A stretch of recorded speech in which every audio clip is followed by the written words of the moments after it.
Okay, அல்ஹம்துலில்லாஹ். எமது ஈலான sub நிறுவனத்தினால மாதாந்தம் ஏற்பாடு செய்யப்பட்டு வந்த தர்பியா அமர்வுகளின் 7வது தர்பியா அமர்வுல நாங்க இன்னைக்கு ஒன்று கூடியிருக்கிறோம். அல்ஹம்துலில்லாஹ். அதில் இன்றைய தலைப்பாக நாம் தெரிவு செய்தது அல் குர்ஆனின் வாரிசுகள் என்ற தலைப்புல அவங்களோட சில கருத்துக்களை பரிமாறிக்கொள்ளலாம், கலந்துரையாடலாம் என நான் நினைக்கிறேன். அதற்கு சந்தர்ப்பத்தை வழங்கி அல்லாஹுக்கு எல்லா போதும். அல்ஹம்துலில்லாஹ், அல்ஹம்துலில்லாஹ். அதே போல இந்த நிகழ்வை ஏற்பாடு செஞ்சு தந்த எமது நிறுவனத்திற்கும் அதன் பொறுப்பாளர்களுக்கும் நான் நன்றியை தெரிவித்திருக்கின்றேன். ஜஸாக்குமுல்லாஹு ஹைரா. தலைப்புக்குள் நுழைவதற்கு முன்னால் இந்த அமர்வை, இந்த நேரத்தை நாம் பயனுள்ளதாகவும் அல்லாஹ்விடத்தில் நன்மையை பெற்று தரக்கூடியதாகவும் அதே போல எங்களோட ஒவ்வொருத்தருட மீசானையும் கனமாக்கக்கூடிய பொழுதுகளாகவும் அமைத்துக் கொள்ளணும் என்றால் முதலாவது நாங்க எங்களோட நீயத்துக்களை சீராக்கிக் கொள்ள வேண்டும். அல்லாஹுக்காக நாங்கள் இந்த இடத்துல இந்த நேரத்தை கழிக்கிறோம்.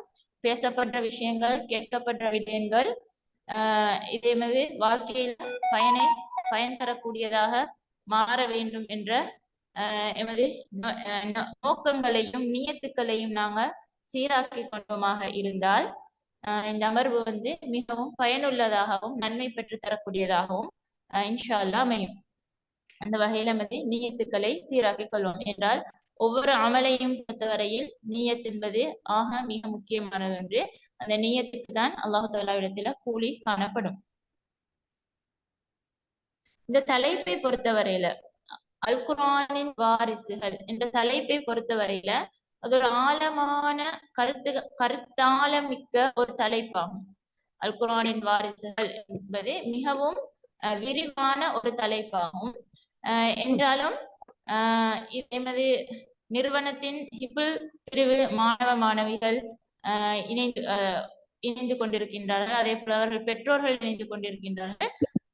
அனைவருக்கும் விளங்கும் வகையில் இந்த தலைப்பை எளிமையான முறையில் நான் உங்களோடு கலந்துரையாடலாம் என நினைக்கிறேன். ஆழமான கருத்துக்கள் இல்லாமல் எளிமையான முறையில் கலந்துரையாடலாம் என நினைக்கிறேன். ஏனென்றால் நாங்கள் எல்லோரும் அல் குர்ஆனுடைய பாதையில் பயணிக்கக்கூடியவர்கள், மாணவிகளாக அதே போல முஅல்லிமாக்களாக ஏதோ ஒரு வகையில் எங்களுக்கும் அல் குர்ஆனுக்கும் உடைய தொடர்பு மிகவும் நெருங்கியதாக காணப்படுகின்றது. எமது வாழ்வை விட்டு பிரிக்க முடியாத ஒரு அங்கம் தான் எமது வாழ்வோடு இரண்டர கலந்த ஒரு விடயமாக இந்த அல் குர்ஆன் காணப்படுகின்றது. முதலாவது நான் இதுல பார்க்க போறோம் என்னன்னு சொன்னா, இந்த அல் குர்ஆன் உடையவர்கள், அதாவது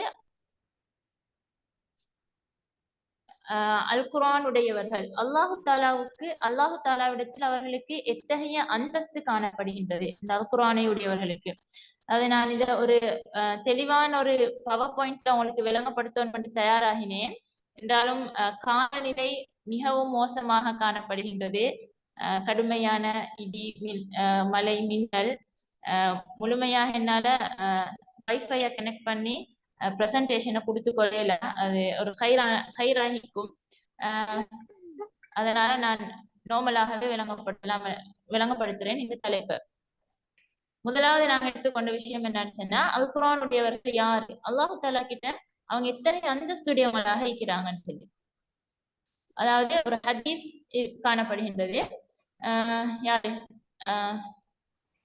அனஸ் ரலியல்லாஹு அன்ஹு அறிவித்த ஒரு ஹதீஸ் அஹ்மத் என்ற கிரந்தத்தில் பதிவாகிறது. அதாவது நபி ஸல்லல்லாஹு அலைஹி வஸல்லம் அவர்கள் கூறினார்கள், அல்லாஹுக்கு மனிதர்களில் அவனுடைய சொந்த மக்கள் உள்ளனர்.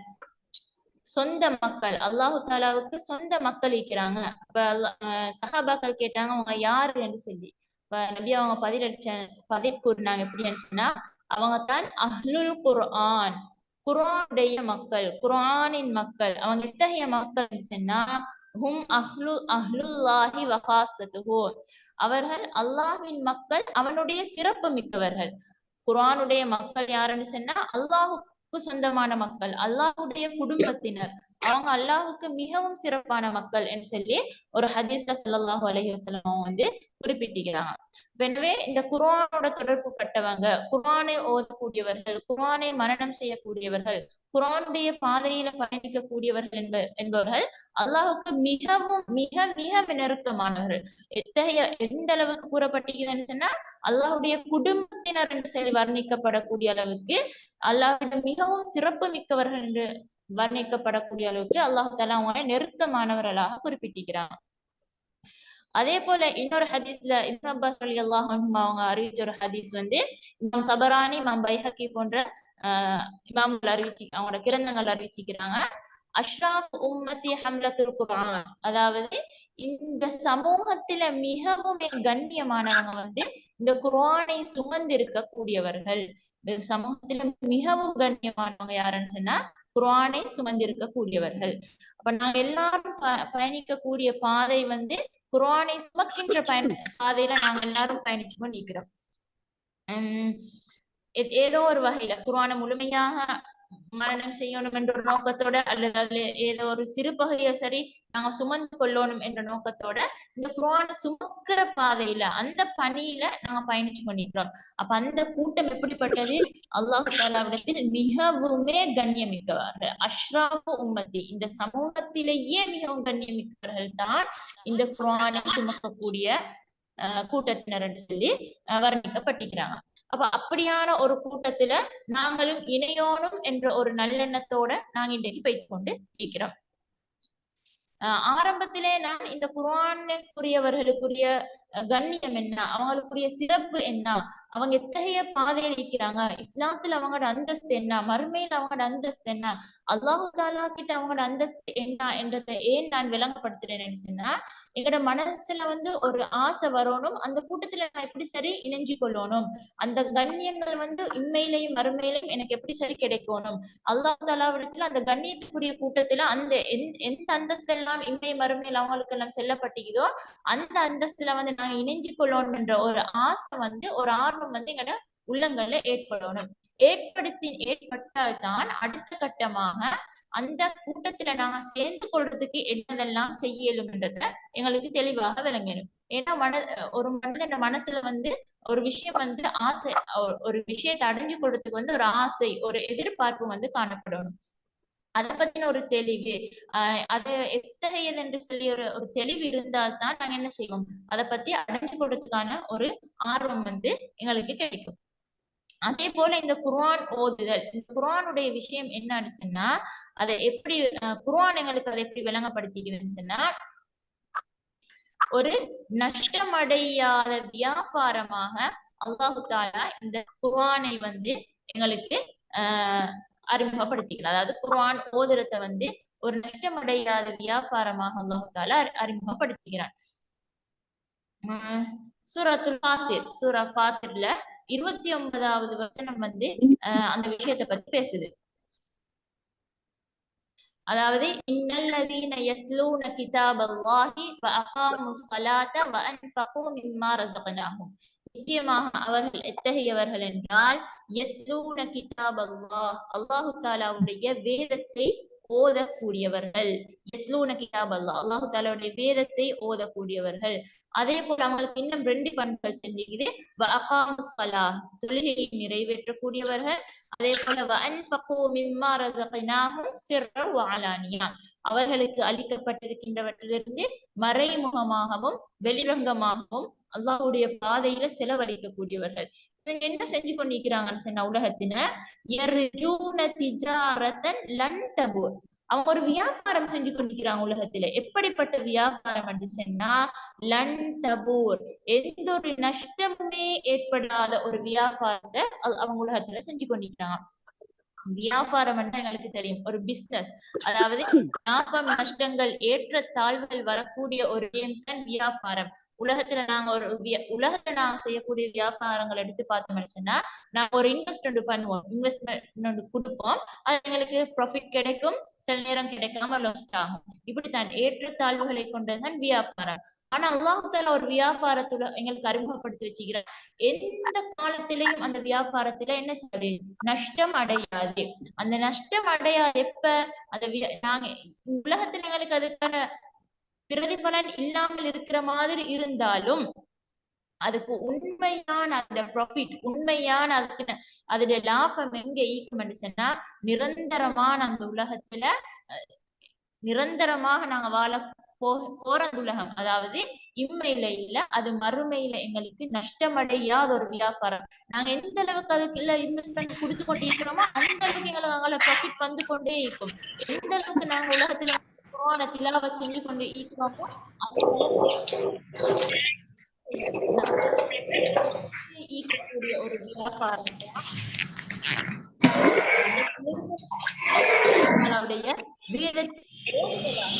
வேதத்தை படிக்கிறது, விளங்குறது. இந்த மைக்க வந்து கொஞ்சம் மைக்ல வந்து மியூட் பண்ணிக்கிறாங்க, அன்மியூட் பண்ணிக்கோங்க. எனவே எந்த அளவு தூரம் நாங்க இந்த வேதத்தை வந்து ஓதிக்கொண்டே இருப்போமோ அந்த அளவுக்கு அதுக்கு அந்த மறுமையில வந்து அது ஒரு நஷ்டமடையாத வியாபாரமாக அந்த ப்ராஃபிட் வந்து எங்களுக்கு கிடைச்சு கொண்டே இருக்கும். அப்ப அல்லாஹு தாலா உலகத்துல அறிமுகப்படுத்தின ஒரே ஒரு வியாபாரம் என்று சொன்னா இந்த 3 விஷயமும் தான். அல்லாஹு தாலாவுடைய வேதத்தை ஓதுறது, தொழுகையை நிலைநாட்டுறது, அவனுடைய பாதையில் நாங்க தான தர்மங்களை செய்யறது. எனவே அப்படிப்பட்ட ஒரு வியாபாரத்துலதான் நாங்க எங்களோட டைமை வந்து இன்வெஸ்ட்மெண்ட் பண்ணி கொண்டு நிக்கிறோம். எங்களோட டைமை அதுக்குத்தான் நாங்க ஒதுக்கி பண்ணிக்கிறோம். நாங்க ஓதுறது வந்து எங்களுக்கு இந்த உலகத்துல வந்து அதுல ஒரு ப்ராஃபிட் இல்லைன்ற மாதிரி இருந்தாலும் மறுமையில் ஒரு நிரந்தரமான நன்மைய அது வந்து தந்து கொண்டே இருக்கும். அதுல வந்து எந்த ஒரு சந்தேகமும் இல்லை. அப்படிப்பட்ட ஒரு வியாபாரத்தை நாங்க செஞ்சு கொண்டிருக்கிறோம் என்றதுல தெளிவாக ஈக்கணும். இந்த இந்த அல் குர்ஆனை பொறுத்தவரையில், அல் குர்ஆனை ஓதுதலை பொறுத்தவரையில் அல் குர்ஆனுக்கு நிறைய ஹக்குகள் இருக்குது. அல் குர்ஆனை ஓதணும், படிக்கணும், ஆராயணும், அதை அமல்படுத்தணும், அதை எத்திக்கணும், இப்படி நிறைய அந்த கட்டங்கள் இருக்குது. அல் குர்ஆனுக்குரிய ஹக்குகள் இருக்குது. ஆனா அந்த பேசிக் என்னது, குர்ஆனை ஓதுறது, எத்தனோன கிதாப் எல்லாம் அந்த பேசிக்கான விஷயத்தையே அல்லாஹு தாலா அறிமுகப்படுத்திக்கிறான். என்னாண்டு அது வந்து நிரந்தரமாக எங்களுக்கு நன்மையை தந்து கொண்டிருக்கக்கூடிய ஒரு வியாபாரமாக, அந்த நஷ்டமே அடையாத ஒரு வியாபாரமாக அல்லாஹ் தாலா என்ன செஞ்சுக்கிறார், அறிமுகப்படுத்திக்கிறார். அப்ப அது ஒரு பேசிக், ஒரு எங்களோட ஆரம்ப கட்ட ஸ்டெப்ஸ் அதுதான் என்னது, நாங்கள் குர்ஆனை தெளிவான முறையில ஓதுறது என்றது. அடுத்த விஷயம் என்னன்னு சொன்னா, இந்த குர்ஆனுடையவங்களுக்கு வந்து அல்லாஹு தாலா உலகத்துல என்னென்ன சிறப்புகளை கொடுத்து வச்சிருக்கிறார். அதாவது ஹாஃபில்மார்களுக்கு, அல் குர்ஆனை மனனம் செய்யக்கூடியவங்களுக்கு அல்லாஹு தாலா உலகத்துல எத்தகைய சிறப்புகளை கொடுத்து வச்சிருக்கிறார் என்றதை நாம பார்ப்போம். அதுல முதலாவது ஒரு சிறப்பு தான்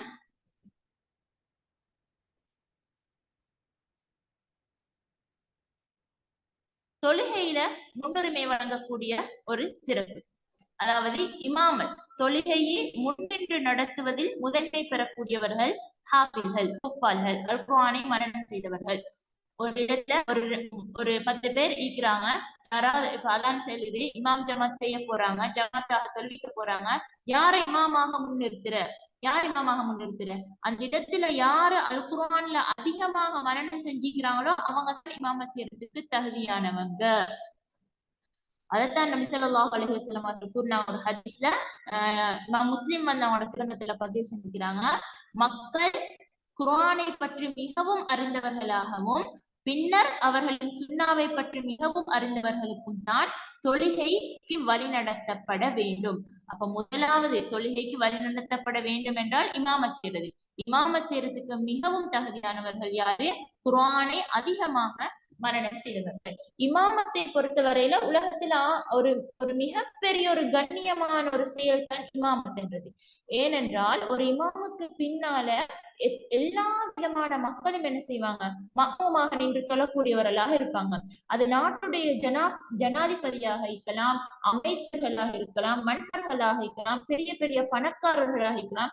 எத்தகையவர்களாக இருந்தாலும் ஒரு முஸ்லிமாக இருந்தால் இமாமுக்கு பின்னால நின்று தொழ வேண்டும் என்ற ஒரு நிலைமை இருக்கின்றதே. அப்படி நிக்கணும் என்று சொன்னா அவங்க குர்ஆன மனனம் செஞ்ச ஒரு ஹாஃபிலுக்கு பின்னால நின்றுதான் தொழுவாங்க. அது எத்தகைய உலகத்தில் எத்தகைய கண்ணியமான மனிதனாக இருந்தாலும் சரி, எந்த அளவுக்கு அந்தஸ்துடைய மனிதனாக இருந்தாலும் சரி, ஒரு ஹாஃபிலுக்கு பின்னால நின்றுதான் என்ன செய்யணும், தொழ வேண்டும் என்ற ஒரு நிலைமையை அல்லாஹு தஆலா ஏற்படுத்திக்கிறார். அப்ப உலகத்துல மிகப்பெரியதொரு அந்தஸ்து தான் இமாமத்துக்கு ஒரு ஹாஃபில முன்னுக்காக்கணும், ஒரு ஹாஃபில முற்படுத்தணும் என்ற ஒரு நிலைமையை ஸல்லல்லாஹு அலைஹி வஸல்லம் ஏற்படுத்திக்கிறாங்க. அதே மாதிரிதான் உலகத்துல மிகச்சிறந்த மேடை என்னன்னு நான் பார்த்தோம்னு சொன்னா, மிகச்சிறந்த மேடை என்ன வகிக்கலாம் உலகத்துல? ஒரு ஜனாதிபதி பேசக்கூடிய ஒரு மேடையா, அல்லது ஒரு பார்லிமெண்ட்ல அமைச்சர்கள் சபாநாயகர்கள் பேசக்கூடிய ஒரு மேடையா உலகத்துல மிகவும் சிறந்த மேடை? இல்ல.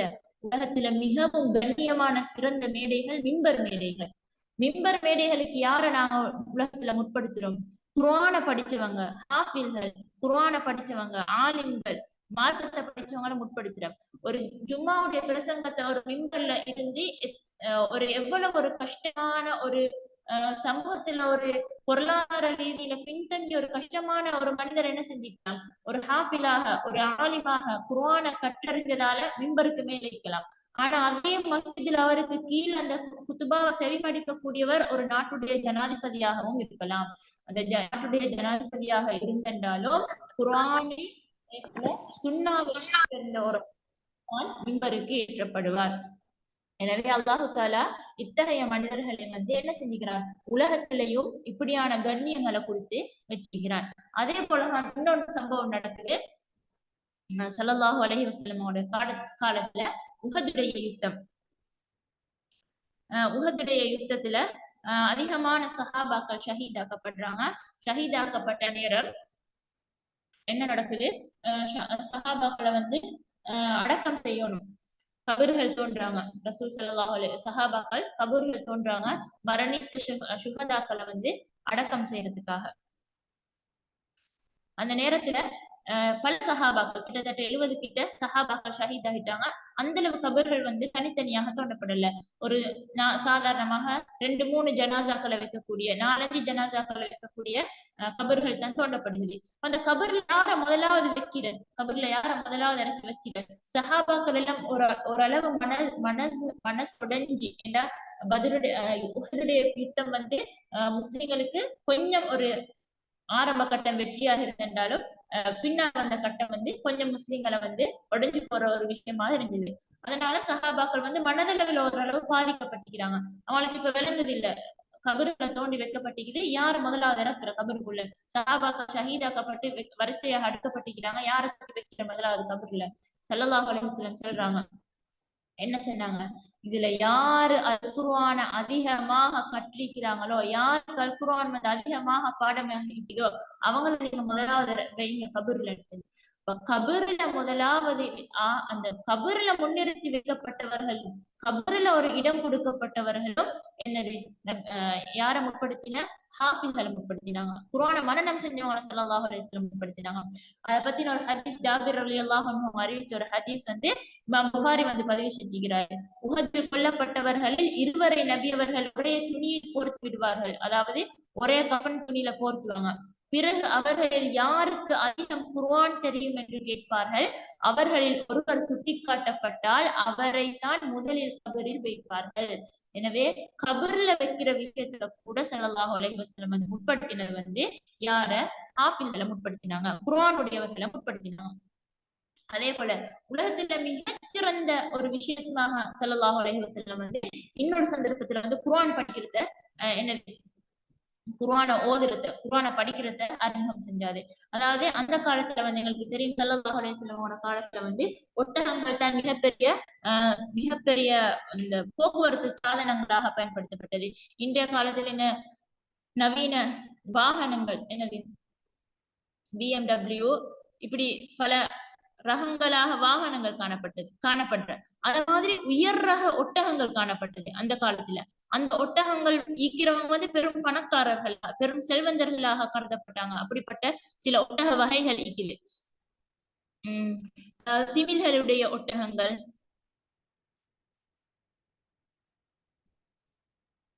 அதே போல நல்ல கொழுத்த ஒட்டகங்கள், இப்படி சில சில சில பேர்கள் வந்து அரபிகள் அந்த ஒட்டகங்களுக்கு செல்வாங்க. அப்படிப்பட்ட ஒட்டகங்கள் இருக்கிறவங்க வந்து அந்த காலத்துல ஒரு பணக்காரர், நல்ல கண்ணியம், நல்ல சமூக அந்தஸ்துள்ள ஒருவராக கருதப்பட்டாங்க. ஆனா ஸல்லல்லாஹு அலைஹி வஸல்லம் ஒரு விஷயத்தை அறிமுகம் செஞ்சாங்க. என்னது?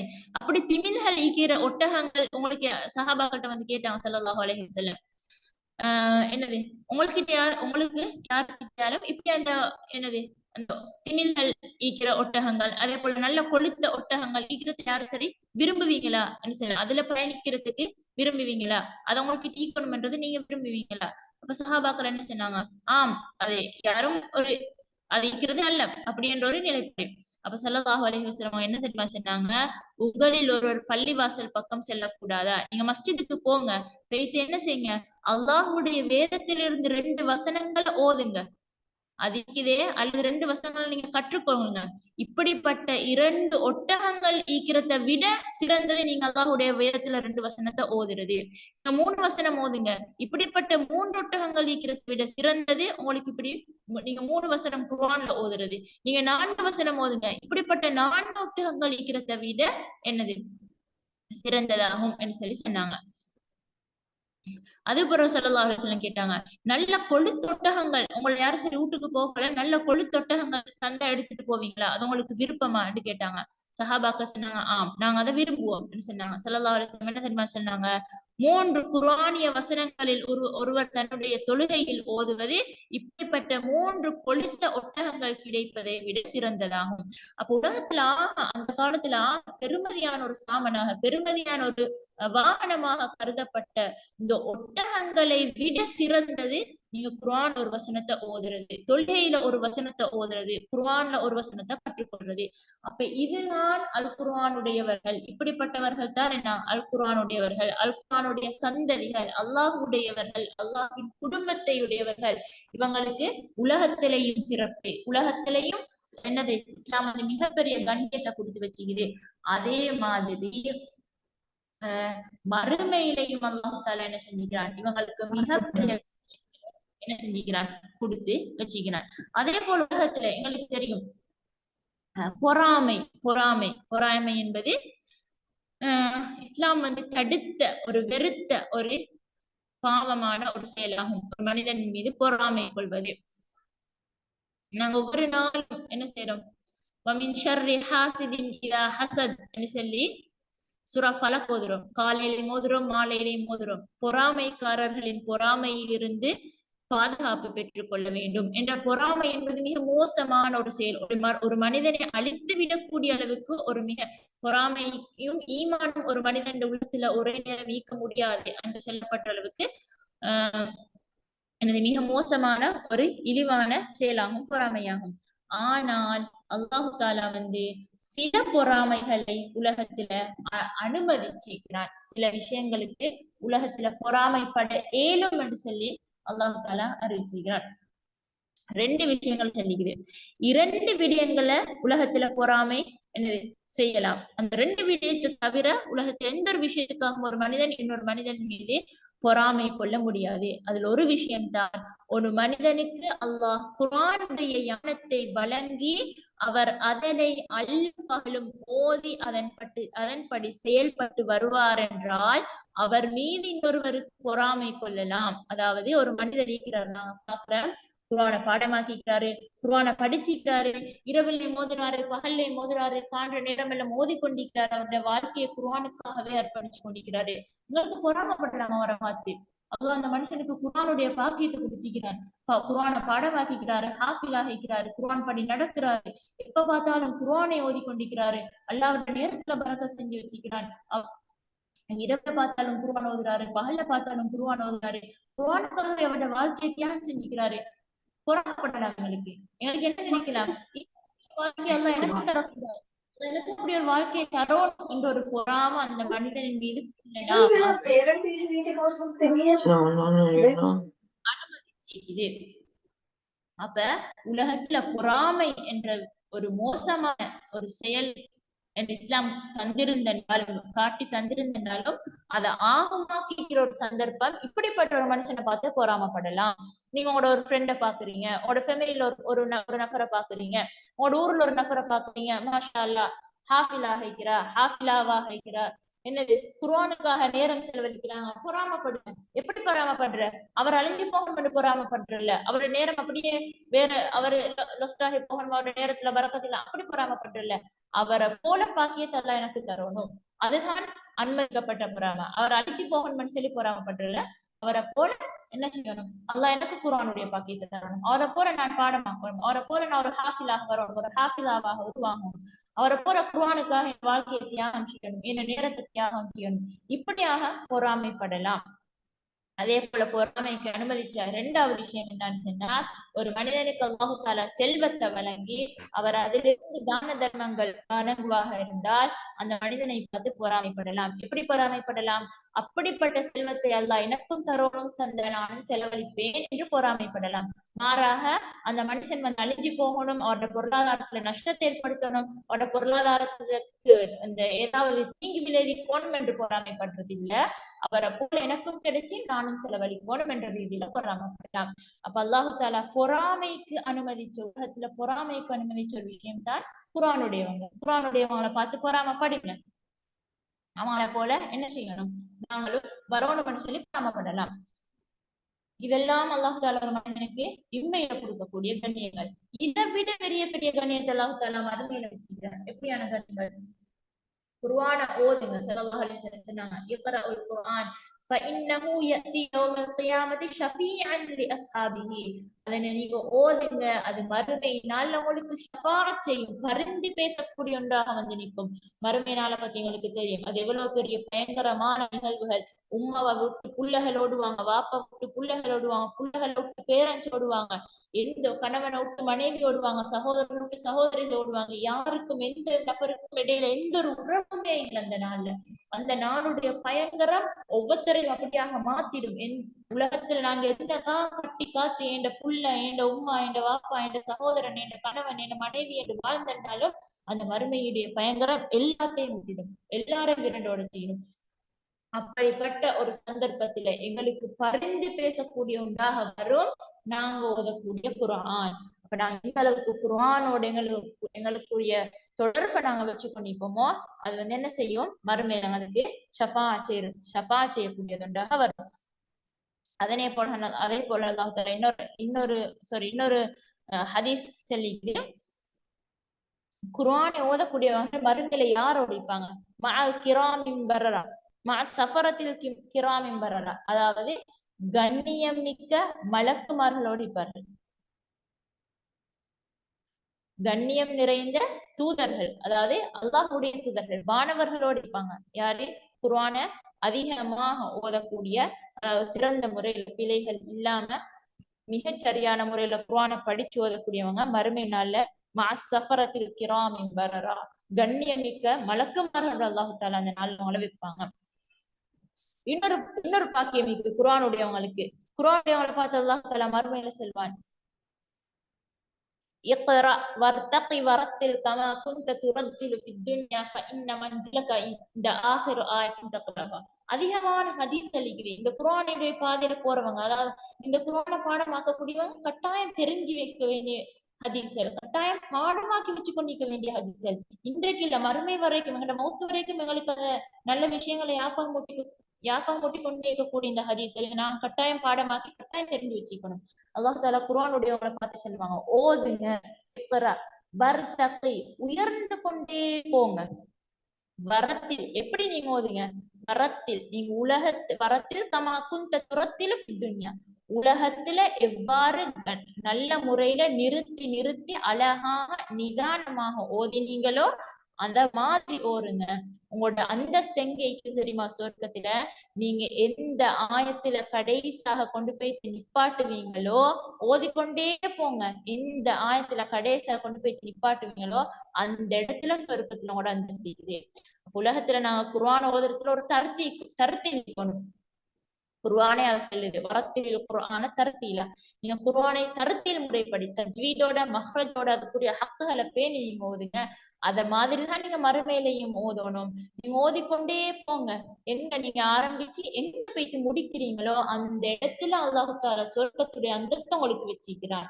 அதுக்கு தயாராகணும். நாங்க குர்ஆனை பாடமாக்கக்கூடியவர்கள், பாடமாக்கினவர்கள் அந்த பாதையில பயணிச்சு பண்ணிக்கணும். எப்படி உலகத்துல நாங்க அதுக்கு டைம் கொடுத்து நாங்க அதை ஒழுங்காக பேணி பாதுகாத்து கொண்டிருக்கிறோமோ, ஒழுங்காக ஓதுறோமோ, அதே மாதிரி அதை விட சிறப்பாக அல்லாஹ் தஆலா மறுமையில ஓதக்கூடிய பாக்கியத்தை தரணும். ஓதிக்கொண்டு போயிட்டு கடைசி முழுமையாக ஓதி சொர்க்கத்தில் அந்த உயர்ந்த அந்தஸ்தை பெறக்கூடியவங்களாக ஆகணும் என்ற ஒரு ஆசை எங்களுக்கு வரணும். அதே போலதான் மிக முக்கியமான ஒரு கண்ணியம் அல்லாஹ் தாலா குர்ஆனுடையவங்களுக்கு கொடுக்கிறது என்னடா, குர்ஆனுடையவங்களுடைய பெற்றோர்கள் அல்லாஹ் தாலா மறுமையில என்ன செய்வான், மாஷல்லா கண்ணியப்படுத்தியிருப்பான். நிறைய பேரண்ட்ஸ் வந்து ஜாயின் பண்ணிக்கிறோம், எங்களோட பிள்ளைகளை நாங்க குர்ஆனுடைய பாதையில அனுப்பணும், குர்ஆனை ஹிஃப்ல் பண்ணணும் என்று நாங்க ஆசைப்பட்டு சேர்த்து வச்சுக்கிறோம்.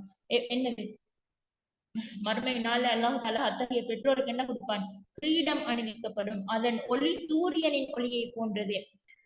அல்லாஹ் தாலா மேலும் அவரது பெற்றோர்கள் இவ்வுலகில் உள்ள அனைத்தையும் மிஞ்சும் ஆடைகள் கொடுக்கப்படும். அவர்கள் கேட்பார்கள், எங்களுக்கு இதை அணிய கொடுக்கப்பட்டது ஏன், எங்களுக்கு எங்கால நன்மை கிடைச்சு, இந்த ஃப்ரீடம் எங்கால, இந்த ஆடை எங்கால, நான் என்ன நன்மை செஞ்சேன் எங்களுக்கு இது கிடைக்குது.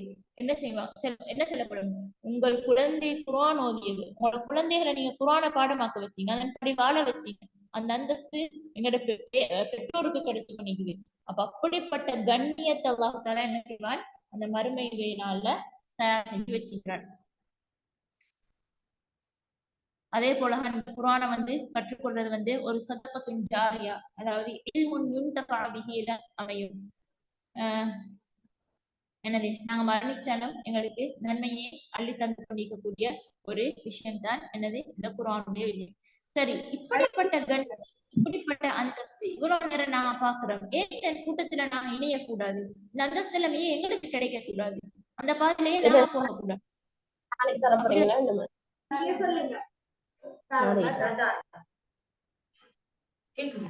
அப்படி எங்களோட மனசுக்கு வரணும். இந்த கூட்டத்துல நான் இவ்வளவு நேரம் நான் பேசினது வந்து குர்ஆனுடையவங்களுக்கு இருக்கக்கூடிய கண்ணியம், அந்தஸ்து இன்மையிலையும் மறுமையிலையும் அவங்க எப்படிப்பட்ட கண்ணியமுடையவர்களாக அல்லாஹ் தஆலா ஆக்கி வச்சுக்கிறாங்க. இப்ப அடுத்த கட்டம் நாங்க யோசிக்கணும், இந்த கூட்டத்துல நானும் போய்த்து சேரணும், நான் ஈக்கணும், கட்டாயம் நாங்க இணையணும், இப்படிப்பட்ட அந்தஸ்துகளை இன்மையிலையும் மறுமையிலையும் அடைஞ்சு கொள்ளணும். அதுக்காகத்தான் நாங்க இந்த பாதையில இணைஞ்சிக்கிறோம். அப்ப நாங்க என்ன செய்யணும், இதாக முக்கியமான ஒரு பேசிக். முதலாவது விஷயம், குர்ஆனை தொடர்ந்து ஓதணும். இதுதான் பேசிக். குர்ஆனை எந்த அளவுக்கு ஓதணுமோ அந்த அளவுக்கு ஓதணும். எந்த நாளும் தினமும் ஓதணும். ஒரு நாள் விடாம எங்களோட வாழ்க்கையில வந்து குர்ஆன் கலக்கணும். அப்படி கலக்கமாக இருந்தால் எங்களுக்கும் அதுக்கும் இருக்கக்கூடிய தொடர்பு வந்து மிகவும் ஆழமாக காணப்படும், மிகவுமே நெருக்கமாகும் எங்களுக்கு குர்ஆன். இமாம் அஹ்மத் அவரோட கிதாப்ல ஒரு உஸ்மான் ரலியல்லாஹு அன்ஹு ஒரு கூற்று அறிவிக்கிறாங்க. உஸ்மான் ரலியல்லாஹு அன்ஹு சொல்றாங்க, மா அஹப்ப ஐ தஅதிய அலைய யௌமுன் வலா லைலத்துன் இல்லா அன்ஸர ஃபீ கிதாபில்லாஹ். உஸ்மான் ரலியல்லாஹு அன்ஹு சொல்றாங்க, அல்லாஹ் தஆலாவுடைய கிதாபை பார்க்காம, குர்ஆனை பார்க்காம ஒரு நாள் ஒரு இரவு எனக்கிட்ட ஈக்கிறத நான் விரும்பல. அதாவது ஒவ்வொரு நாளும் இரவும் பகலும் அல்லாஹ்வுடைய கிதாபை பார்க்கவே பார்க்கணும் சொன்னா ஓதணும். அப்படி அப்படி ஓதாம இருக்கிற நாட்களை நான் விரும்பல. நான் ஒவ்வொரு நாளும் குர்ஆனை ஓதணும் விரும்புறேன்னு சொல்லி. அதே போல இமாம் இப்னு கஸீர் ரஹ்மத்துல்லாஹி அலைஹி சொல்றாங்க, இமாம்களை பத்தி, இமாம்கள் எப்படின்னா கரிஹு வெறுப்பாங்களாம், ஒரு மனிதன் அவருடைய முஸ்ஹஃப, அவருடைய குர்ஆனை பார்க்காம ஒரு நாளை கழிக்கிறத வெறுப்பாங்களாம் இமாம்கள். அதாவது ஒவ்வொரு நாளும் நாங்க என்ன செய்யணும், குர்ஆனை திறந்து பெரட்டி ஓதணும். எத்தகைய எங்கட பிஸியான வாழ்க்கையாக இருந்தாலும் சரி, எங்கட ஷெட்யூல் வந்து எவ்வளவு டைட்டாக இருந்தாலும் சரி, குர்ஆனுக்குரிய நேரத்தை நாங்க கொடுத்துத்தான் ஆகணும். அப்பதான் அதை என்ன செய்யும், எங்கட வாழ்க்கையில வரும், அதற்குரியவங்களாக எங்களுக்கு மாறலாம், அதை வந்து நேசிக்கக்கூடியவங்களாக நாங்க மாறுவோம், அதுவும் எங்களை நேசிக்கக்கூடியதாக ஆகும். எங்கட ஒரு எந்த அளவுக்கு மாறணும்னு சொன்னா, குர்ஆன் எங்கட உயிர் மூச்சு, எங்கட என்னது எங்களுடைய நாட்டின் நரம்பெல்லாம் அந்த குர்ஆனுடைய எண்ணங்கள். நாங்க குர்ஆனுக்குரியவர்கள், நாங்க குர்ஆனை பாடமாக்கக்கூடியவர்கள், கடைசி மூச்சு வரைக்கும் நாங்க இந்த பயணத்திலே தான் போகணும் என்ற அளவுக்கு எங்களோட உள்ளங்கள் வந்து அந்த குர்ஆனை அப்படியே ஈர்த்து எடுக்கணும். அது நான் ஃபர்ஸ்ட் என்ன செய்யணும், தினமும் குர்ஆனை ஓதக்கூடியவங்களாக மாறணும். ஒரு நாள் ஓதுறல. உதாரணமாக இந்த வகுப்பில் இருக்கக்கூடிய எல்லாருமே என்ன மாணவிகளாக இருக்கலாம். அதாவது பாடம் கொடுக்கக்கூடியவங்க, பாடம் கொடுக்கக்கூடியவங்க. எங்களோட நிறுவனத்தை பொறுத்தவரையில கிழமையில 5 நாள் என்ன செய்யலாம், வகுப்பு வைக்கலாம். அந்த 5 நாளும் ஓதுற, லீவு தர 2 நாளையும் அப்படியே ஸ்கிப் பண்ற, அல்லது எப்சென்ட் ஆகுற, ஏதாவது விடயங்களுக்காக எப்சென்ட் ஆகுற, அந்த நாள் என்ன செய்யற, குர்ஆன் ஓதுல ஸ்கிப் பண்ற. அப்படி இல்ல, லீவு தந்தாலும் சரி, லீவு தராட்டியும் சரி, சரி ஏதாவது ஒரு வருத்தங்கள், ஏதாவது ஒரு நோய்கள், ஏதாவது பிரயாணங்களால் நாங்க எங்களோட வகுப்புகளுக்கு இணையாட்டியும் சரி, எங்களோட ஹிஃபில் வகுப்புகளுக்கு வராட்டியும் சரி, குர்ஆன் ஓதுறத நாங்க ஒரு நாளும் என்ன செய்யப்படாது, ஸ்கிப் பண்ணப்படாது. அது எங்களோட வாழ்க்கையிலிருந்து போகப்படாது. ஒரு நாள் நாங்க அப்படி கழிப்போமாக இருந்தால் எங்களோட மனசு உறுத்தணும், அடே நான் இன்னைக்கு குர்ஆனை திறக்கல, ஒரு வசனத்தை சரி ஓதல, ஒரு பக்கத்தை சரி ஓதல, அது எப்படி என் வாழ்க்கைக்குள்ள வரும்? அப்படியாக எங்களோட உள்ளம் குர்ஆனோட ஈர்க்கப்பட வேண்டும். முக்கியமாக சுபஹுடைய நேரம், மகரிபுடைய நேரம், என்னது ஹிஃபில் பண்ணக்கூடியவங்களுக்கு மிகவுமே பொருத்தமான 2 நேரங்கள். சுபஹுக்கு பின்னால தஹஜ்ஜுடைய நேரம், அதே போல மகரிபுடைய நேரங்கள். இந்த நேரங்கள்ல நாங்க அதிகமாக குர்ஆனுக்கு நேரம் செலவழிப்போகமாக இருந்தா, நான் முன்னுக்கு சென்ற அந்த அஹ்லுல் குர்ஆன், அஹ்லுல்லாஹி வ ஃபாஸத்துஹு, அல்லாஹ் தஆலாவுடைய கூட்டத்தில், அல்லாஹ் தஆலாவுடைய குடும்பத்துக்கு அல்லாஹ் தஆலா என்ன சிறப்பெல்லாம் கொடுத்திருக்கிறானோ அந்த கூட்டத்துல என்ன செய்யலாம், எங்களுக்கு இணைஞ்சு கொள்ள முடியுமாக இருக்கணும். அதே போல இந்த குர்ஆனுடைய ஆளாக நாங்க மாறணும் சொன்னா, குர்ஆன் எதையெல்லாம் சொல்லுதோ அது எங்கட வாழ்க்கையில வரணும். அந்த குர்ஆன் வாழ்க்கையில வரணும் என்றால் முக்கியமாக குர்ஆனுக்கும் எங்களுக்கும் உள்ள நெருக்கம், தொடர்பு மிகவுமே இறுக்கமாக, பிணைப்பாக காணப்படணும். குர்ஆனை விட்டா, குர்ஆன் இல்லாட்டி நான் இல்லை என்ற அளவுக்கு எங்களோட வாழ்க்கை குர்ஆனோட இணைந்து போகணும். அப்பதான் என்ன செய்யும், குர்ஆனுடைய வாழ்க்கை எங்களுக்கு வரும். ஒரு மனிதன் குர்ஆனை ஓதுறது முதலாவது பேசிக். அடுத்த கட்டம் நாங்க எங்களோட வாழ்க்கைக்குள்ள வரணும். அது எவ்வளவு நிறைய நிறைய நிறைய நிறைய விஷயங்களை பேசுது. நாங்க எடுத்து நடக்கக்கூடிய அளவுக்கு நிறைய பண்பாடுகளை குர்ஆன் பேசிக்கொண்டே போகுது. குர்ஆனை படிச்ச மனுஷன்னா என்ன செய்ய, படிச்சு முடிக்க இயலாத அளவுக்கு அது குர்ஆன் ஒரு மனிதன் வாழ்க்கைக்கு முழுமையான வழிகாட்டுல வழங்கி கொண்டிருக்கிறேன். சில அடிப்படை விஷயங்களை மட்டும் உங்களுக்கு சொல்றேன். அதாவது எங்கள் எல்லாருக்குமே எடுத்து நடக்க வேண்டியமான சில விஷயங்கள். ஏன்னா இதுல அதிகமான மாணவிகள், அதாவது கொஞ்சம் சின்ன வயசுல யங் ஏஜ்ல உள்ள மாணவிகள் அதிகமாக இருப்பீங்க, சின்ன சின்ன மாணவர்கள் அப்படியானவங்க இருப்பீங்க. அப்ப எல்லாருக்கும் என்னது எடுத்து நடக்க வேண்டிய மாதிரி மிக இலகுவாக பேசுற சில விஷயங்களை மட்டும் நான் உங்களுக்கு சொல்றேன். முதலாவதுதான் இறையச்சம், தக்குவா தக்குவா தக்குவா தக்குவான்னு நான் பேசுறேன். குர்ஆனாக முக்கியமாக வலியுறுத்தின ஒரு விஷயம் தான் தக்குவா, இறையச்சம். பல வசனங்கள் குர்ஆனை பற்றி பார்த்தாலும் வத்தகுல்லா வத்தகுல்லா வத்தகுல்லா, நீங்க அல்லாஹ் தஆலாவுக்கு பயப்படுங்க. யா அய்யுஹல்லதீன ஆமனு தக்குல்லாஹ ஹக்க துகாத்திஹி, முழுமையாக ஹக்க துகாத்திஹி, பயப்பட வேண்டிய முறையில நீங்க என்ன செய்யுங்க, அல்லாஹ் தஆலாவுக்கு பயப்படுங்க. இதுதான் குர்ஆன் போதிக்கின்ற மிக ஆரம்பமான ஒரு விஷயம். ஒரு மனிதன் இறையச்சம் காணப்படணும்.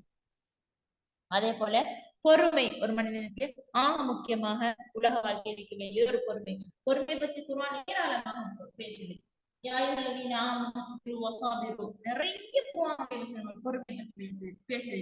இன்னமா யுவஃபஸ் ஸாபிரூன அஜ்ரஹும் பிகைரி ஹிசாப், என்னது பொறுமையுடையவங்களுக்கு அல்லாஹ் தஆலாவுடைய கூலி எண்ணில் அடங்காது. பிகைரி ஹிசாப், அதை எங்களுக்கு அந்த கால்குலேட் பண்ணல. பொறுமை உள்ளவங்களுக்கு எவ்வளவு கூலி கிடைக்கும், அது எண்ணில் அடங்காத கூலிகள் அல்லாஹ் கொடுப்பான். இப்படி பொறுமை. அடுத்த முக்கியமான ஒரு விஷயம், பெற்றோர் மதிச்சு நடக்கிறது. மாணவிகளாக சின்னவங்களாக இருந்தாலும் சரி, மூத்தவங்களாக இருந்தாலும் சரி, பெற்றோரை மதிச்சு நடக்கிறது. பெற்றோரோடு நடந்து கொள்ற முறையை குர்ஆன் மிகவும் ஒரு உயர்ந்த கண்ணியமான அந்தஸ்தாக பேசுது. அல்லாஹு தாலாவுக்கு அடுத்தபடியாக அல்லாஹு தாலாவுக்கு இணை வைக்க வானம் என்று சொல்லிட்டு குர்ஆன் இணைச்சு பேசுது. அல்லாஹு தாலாக்கு வானம் வந்துட்டு அதோட சேர்த்து பேசுற ஒரு விடயம் தான் நீங்களோட பெற்றோரோட நல்ல முறையில் நடந்துக்கோங்க. பெற்றோரோட அன்பான வாழ்க்கையை நல்ல முறையில் நடந்து கொள்வது குர்ஆனுடைய ஏவல். நாங்க குர்ஆனுடைய மக்கள், குர்ஆனுடைய வாரிசுகள், அல்லாஹ் தஆலாவுடைய குடும்பம், அல்லாஹ் தஆலாவுக்கு சிறந்தவர்கள். நான் அஹ்லுல் குர்ஆனாக இருந்தால் பெற்றோரோட நல்ல முறையில் நடக்கணும். அது எங்களுக்கு அந்த குர்ஆனில் ஒரு பேசிக்கான ஒரு விஷயம். அதே மாதிரி தொழுகையை உரிய நேரத்தில் நிறைவேற்றுதல். இதுல எங்க அன்றாட வாழ்க்கை இந்த சமூகமாக நாம் கடைபிடிக்க வேண்டிய விஷயங்கள். நிச்சயமாக தொழுகை முஃமின்களின் மீது நேரம் குறிப்பிடப்பட்டு ஒரு கடமையாகும். அந்தந்த நேரத்தில் தொழுகையை நிறைவேற்ற. ஏன்னா அஹ்லுல் குர்ஆன் அல்லாஹ் தஆலாவுடைய குடும்பத்தினர், குர்ஆனுடையவர்கள், குர்ஆனுடைய வாரிசுகள், குர்ஆனை சுமக்கக்கூடியவர்கள், குர்ஆனுடைய பாதையில் பயணிக்கக்கூடியவர்கள் டைமுக்கு தொழணும். அது குர்ஆன் ஏதின ஒரு விஷயம். அதே மாதிரி பொய், கோல், புறம் இப்படியான விஷயங்களை தவிர்க்கிறது.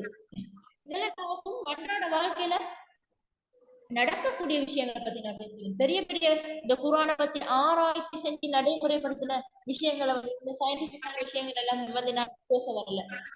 அன்றாடம் நான் ஒரு சாதாரணமான மனிதனாக நடந்து கொள்ளணும் தான் குர்ஆன் எனக்கு கற்றுக் தந்தது.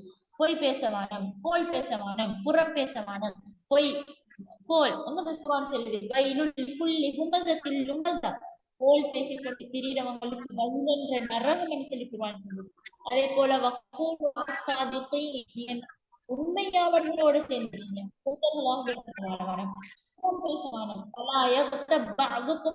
உங்களில் ஒருவருக்கொருவர் புறம் பேசவானம். எப்படிப்பட்டது? உங்களோட சகோதரனுடைய இறந்த மாமிசத்தை உண்பதற்கு சமணம். இப்படி சாதாரணமான வாழ்க்கையில் அன்றாடம் வாழக்கூடிய நிறைய விஷயங்களுக்கு என்ன செய்யுது குர்ஆன் வழிகாட்டி கொண்டிருக்குது. அதே போல நன்மையை ஏவுங்க, தீமையை தடுங்க.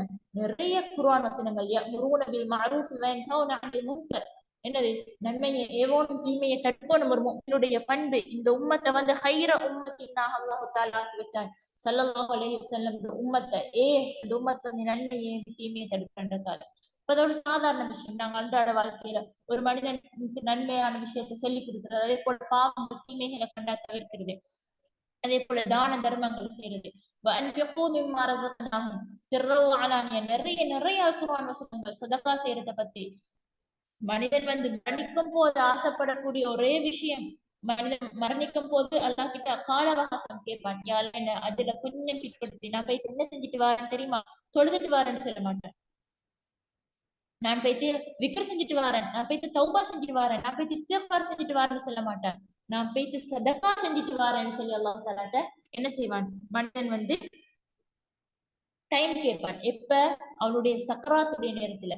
அப்படி ஒரு அதை பத்தி பேசினா அது பெரிய ஒரு அமர்வாகவே பேசலாம். சதகா தான தர்மங்களுடைய நன்மை பத்தி அதிகமான குர்ஆன் வசனம் பேசுது. தான தர்மங்களை கொடுங்க, அதுக்கு பணக்காரனாக இருக்கணும் இல்ல. உங்கள்கிட்ட எது ஈக்குதோ, ஒரு ஈச்ச பழத்தின் நாரை கொண்டாத நீங்க தர்மம் செஞ்சு நரகத்துல இருந்து பாதுகாத்துக்கோங்கன்னு ஸல்லல்லாஹு அலைஹி வஸல்லம் சொன்னாங்க.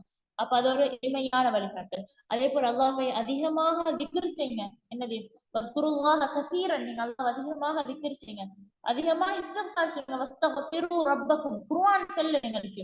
அதே மாதிரி ஸல்லல்லாஹு அலைஹி வஸல்லம் மீது ஸலவாத் சொல்லுங்க. இன்னல்லாஹ வ மலாயிகத்தஹு யுஸல்லூன அலன் நபி யா அய்யுஹல்லதீன ஆமனு ஸல்லு அலைஹி வஸல்லிமு தஸ்லீமா. அல்லாஹ் தான் செய்யற ஒன்று என்ற ஒரு நன்மையோ வழிகாட்டுதலாக இருந்தால் அது ஸல்லல்லாஹு அலைஹி வஸல்லம் அவர்கள் மீது ஸலவாத் சொல்ற நன்மை மட்டும்தான். அல்லாஹ் தஆலா எங்கே சொல்லல அவன் தொழுறண்டு, எங்கே சொல்லல அவன் நோன்பு பிடிக்கிறண்டு, அவன் ஜகாத் கொடுக்கிறண்டு, மலக்குமார்கள் அவனோட நன்மை செய்யறன்னு எந்த விடயத்தையும் சொல்லல. ஆனா அல்லாஹ் மலக்குமார்கள் ஸல்லல்லாஹு அலைஹி வஸல்லம் அவர்கள் மீது ஸலவாத் சொல்லிக் கொண்டிருக்கிறாங்க. நீங்களும் செல்லுங்கன்னு அல்லாஹ் தஆலா எங்களை பார்த்து. அதே போல குர்ஆனை படிக்கிறது. குர்ஆன் ஆறாறு அஃபலா யததப்பரூனல் குர்ஆன், நீங்க குர்ஆன் ஆராய கூடாதா? என்னது? உங்களோட உள்ளங்கள் பூட்டு போட்டிக்குதா? இப்படி நாங்க அன்றாட வாழ்க்கையில ஒரு மனிதன் தூங்கி எழும்பினத்திலிருந்து இரவுல படுக்கைக்கு செல்லும் வரைக்கும் அவனோட நடைமுறையில குர்ஆன் வந்து கலந்திக்குது. நான் குர்ஆனை படிச்ச மனுஷன்னா பேசிக்கான என்னோட வாழ்க்கையில எல்லா விஷயத்தையும் குர்ஆன் வந்து கண்காணிக்குது. இது எப்ப நடக்கும் மனுஷன்னா, இது எப்ப எங்களுக்கு விளங்கும் மனுஷன்னா, நாங்க குர்ஆன் அதிகமாக அதிகமாக அதிகமாக ஓதி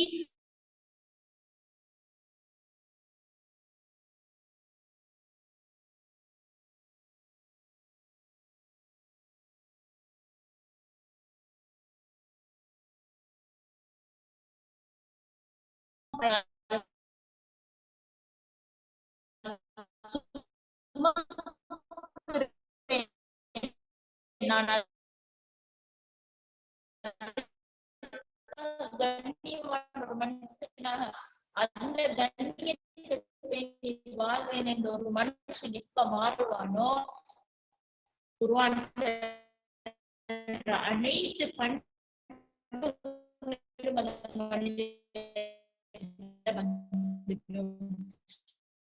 வந்துட்டு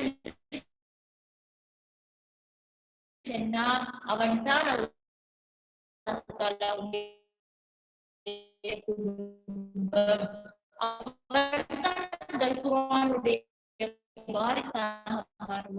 அவன்தான் உலகத்திலே இன்மையிலே மறுமையிலே அல்லாஹ் எதெல்லாம்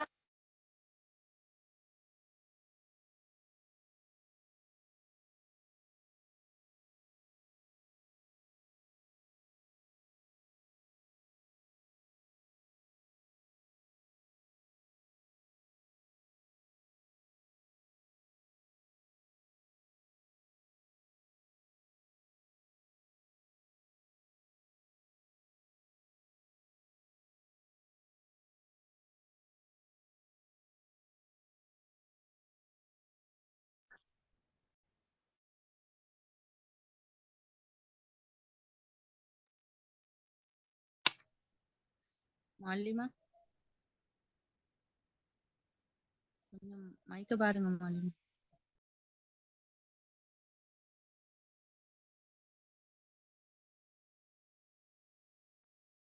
மாலிமா சவுண்ட் இல்ல.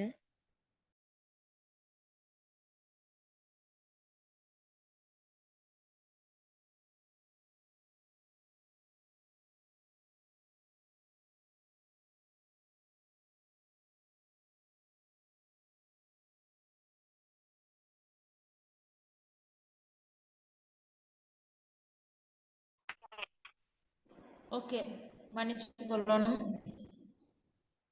இந்த கனெக்ஷன் கட் ஆகினு நினைக்கிறேன். ஓகே, இத்தகைய பண்புகளுடையவங்களாக நாங்க மாறினோம் அப்படி சொன்னா, நான் ஆரம்பத்திலே சொன்ன எல்லா விதமான இன்மை மறுமை அந்தஸ்துகளை அல்லாஹ் தஆலா எங்களுக்கு தருவான். எனவே அத்தகைய கூட்டத்துல அல்லாஹ் முதல்ல பேசின எனக்கும் அந்த பாக்கியத்தை தரணும். இவ்வளவு நேரம் இதை பொறுமையாக கேட்டுக்கொண்டிருந்த உங்களுக்கும் அல்லாஹ் தஆலா இந்த பாக்கியத்தை தரணும். அந்த குர்ஆனுடைய வாரிசுகளாக எங்களை அல்லாஹ் தஆலா ஆக்கி எங்களோட இறுதி மூச்சு வரைக்கும் இந்த பாதையின பயணம் அந்த பாக்கியத்தை தரணும்.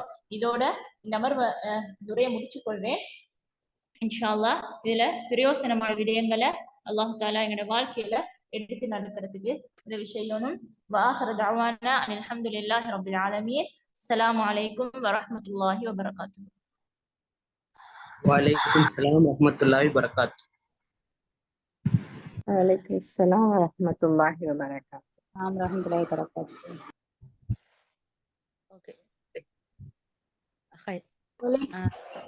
சில தகவல்கள்.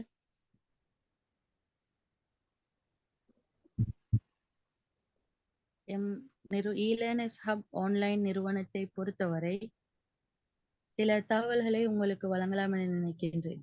அந்த வகையில் நிறுவனத்தை பொறுத்தவரை பல்வேறுபட்ட கல்விசார் செயற்பாடுகள் நடைபெற்று கொண்டு வருகின்றன. ஹிஃபுலு பகுதியுடன் தொடர்பான கற்கைகளாக சிறியோர் பெரியோர் அனைவரையும் கருத்தில் கொண்டு தஜ்வீத் வகுப்புகள், காயிதா வகுப்புகள், அல் குர்ஆனை பார்த்து ஓதி பழகுதல், அத்தோடு அல் குர்ஆனை 3 வருடத்திற்குள் முழுமையாக மனனம் செய்தல், தௌர் அல் குர்ஆன் இஜாஸா மற்றும் சென்னை பல்கலைக்கழகத்தோடு இணைந்து நடத்தும் அப்சலுல் உலமா போன்ற கல்விசார் கற்கை நெறிகள் ஹிஃபுலு பகுதியுடன் தொடர்ந்து நிறுவனத்தில் நடைபெற்று கொண்டிருக்கின்றது. அது மட்டுமல்லாது மொழி கற்கை துறையை பொறுத்தவரை பேசிக் அரபிக், ஸ்போக்கன் அரபிக், அரபி மற்றும் தமிழ், சிங்களம், ஆங்கிலம் போன்ற மொழிகளோடு மேலும் ஜப்பான், ஹிந்தி, கொரியன் போன்ற பல மொழி கற்கைகளும் கலாசாலையில் நடைபெற்று கொண்டிருக்கின்றன. இன்னும் மேலதிகமான கற்கைகளை பார்க்க போனால் தரம் 5 மாணவர்களுக்கான புலமை பரிசில், கல்வி பொதுத்தராதர, சாதாரண தர மற்றும் உயர்தர மாணவர்களுக்கான கற்கை நெறிகள், பல்கலைக்கழக வெளிவாரி பட்ட படிப்புகள் போன்றன நிறுவனத்தினால் நடாத்தப்பட்டு கொண்டிருக்கின்றது.